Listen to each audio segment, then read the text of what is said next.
নমস্কাৰ মই শংকৰে মই মোৰ চেনেললৈ সকলোকে স্বাগতম জনাইছো বন্ধুসকল আজি আসাম ইৰিগেশ্যনৰ জুনিয়ৰ এছিষ্টেণ্ট এডমিট কাৰ্ডৰ বিষয়ে এটা গুড নিউজ দিম ভাল খবৰ আছে বেয়া খবৰ আছে সকলোবোৰ কথা এইটো ভিডিঅ'ত আলোচনা কৰিম বন্ধুসকল যদিহে আপুনি মোৰ চেনেলত নতুন কৈছে প্লিজ সাবস্ক্ৰাইব কৰি দিব লগতে বেল আইকনটো প্ৰেছ কৰি দিব যেতিয়া মই সুন্দৰ ভিডিঅ' বনাওঁ আপুনি সকলোতকৈ আগত পায় বন্ধুসকল আপোনালোকে যদি অসম পুলিচৰ বাবে প্ৰেক্টিছ কৰি আছে পঢ়ি আছে তেনে আপোনালোকে মই 2016 চনৰ সাব ইন্সপেক্টৰ কোৱেশ্চনবোৰ পাৰ্ট ৱাইজ আলোচনা কৰিছো আপোনালোকে চাই লব পাৰে মোৰ ডেসক্ৰিপচন নহলে যোনটো অসম কুইজৰ লোগো বা ফটোত ক্লিক কৰিলে আপোনালোকৰ 2016 চনৰ সাব ইন্সপেক্টৰ পাৰ্ট ৱাইজ ভিডিঅ'বোৰ দেখা পাব আৰু আপোনালোকে চাই লব কিয়নো 2016 চনত আৰু যোনখিনি ভৱিষ্যতে অসম পুলিচৰ এক্সামত আহিবলগীয়া প্ৰশ্ন প্ৰায় অসম বুৰঞ্জী আৰু ইণ্ডিয়ান হিষ্ট্ৰীৰ ওপৰত মই আলোচনা কৰিছো কিয়নো অসম পুলিচত প্ৰায় সেই দুটা টপিকৰ ওপৰত অধিক প্ৰশ্ন সোধা যায় সেই কাৰণে মই সেই দুটা টপিকৰ ওপৰত অধিক গুৰুত্ব দিছো আৰু অধিক প্ৰশ্ন বনাই থৈছো আপোনালোকে এবাৰ চাই লব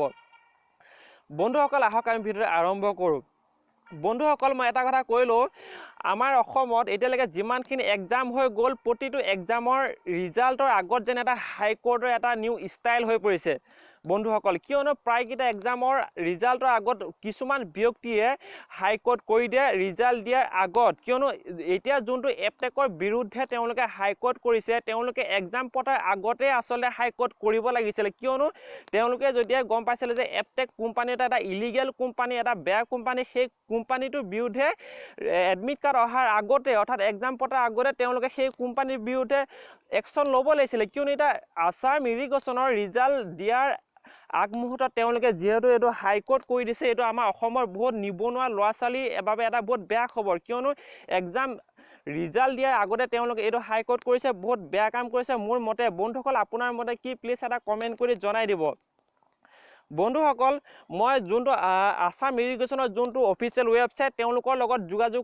কৰিছিলোঁ তেওঁলোকে মোক এটা ক্লিয়াৰলি কৈ দিছে যে কিয়নো 18 ফেব্ৰুৱাৰীত এটা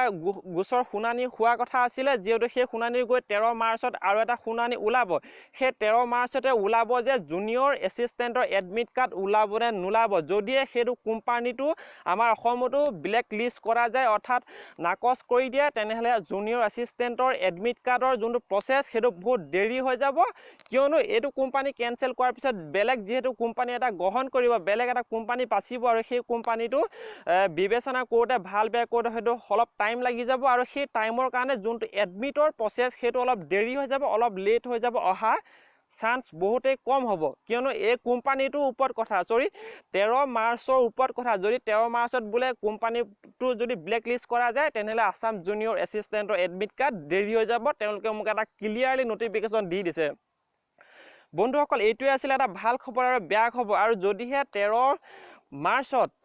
সেই কোম্পানীটো যদি ব্লেক লিষ্ট কৰা যায় তেনেহ'লে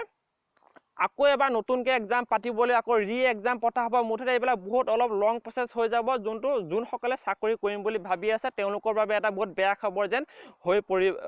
পৰিব বন্ধুসকল আমি আশা কৰোঁ যে এইটো কোম্পানীৰ ভিডিঅ' লাগিলে ভালেই হওক বেয়া হওক এতিয়া কিয়নো ৰিজাল্ট দিয়াৰ অৱস্থাত তেওঁলোকে যদি নাকচ কৰি দিয়ে এইটো আমাৰ বাবে বহুত বেয়া খবৰ আশা কৰোঁ সেইটো কোম্পানীয়ে যে 13 মাৰ্চত কিবা এটা ভাল শুনানি হয় তাৰে কামনাৰে আজি এইটো ভিডিঅ'ৰ পৰা মই বিদায় লৈছোঁ আজিলৈ ইমানে ধন্যবাদ